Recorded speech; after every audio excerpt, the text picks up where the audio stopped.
यह रही good Friday की संपूर्ण, पूरी और विस्तृत कहानी हिंदी में। गुड फ्राइडे की संपूर्ण कहानी। बहुत समय पहले यीशु मसीह का जन्म हुआ।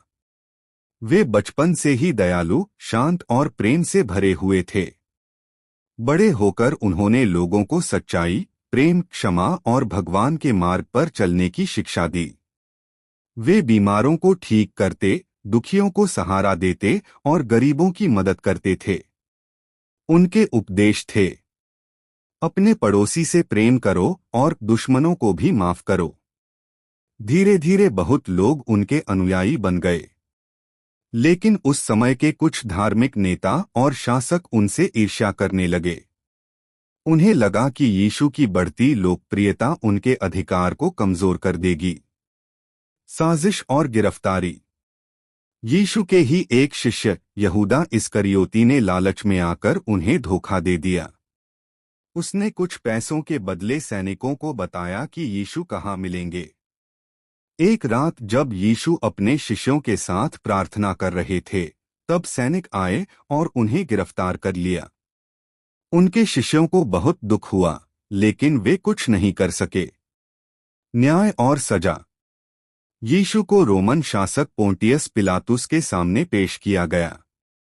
पिलातुस को कोई दोष नहीं मिला, लेकिन भीड़ के दबाव में आकर उसने यीशु को सूली पर चढ़ाने का आदेश दे दिया।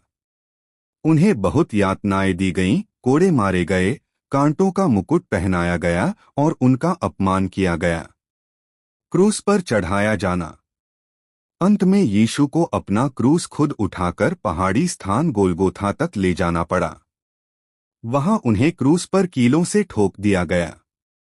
इतना दर्द सहते हुए भी यीशु ने कहा, हे पिता, इन्हें क्षमा कर दो, क्योंकि ये नहीं जानते कि ये क्या कर रहे हैं। कुछ समय बाद उन्होंने प्राण त्याग दिए। उस दिन शुक्रवार था, जिसे आज गुड फ्राइडे के रूप में मनाया जाता है। पुनरुत्थान, ईस्टर का चमत्कार। यीशु की मृत्यु के बाद उनके शरीर को एक कब्र में रखा गया। लेकिन तीसरे दिन एक चमत्कार हुआ, वे फिर से जीवित हो गए। इस घटना को ईस्टर कहा जाता है। यह दिखाता है कि सत्य और अच्छाई की हमेशा जीत होती है। गुड फ्राइडे से सीख। हमेशा दूसरों को माफ करना चाहिए।